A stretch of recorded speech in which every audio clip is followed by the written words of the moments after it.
انت عارف ان المشكلة مش في انك ما عندكش وقت، المشكلة في انك مش عارف تدير وقتك.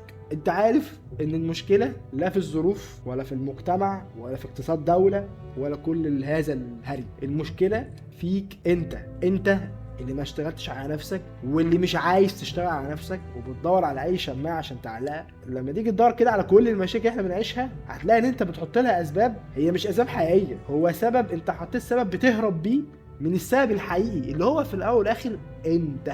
ربنا قالها في القرآن الكريم: وما ظلمناهم ولكن ظلموا أنفسهم إن الله لا يغير ما بقوم حتى يغيروا ما بأنفسهم. فأي مشكلة بتبدأ من نفسك انت، مشكلة من عندك انت.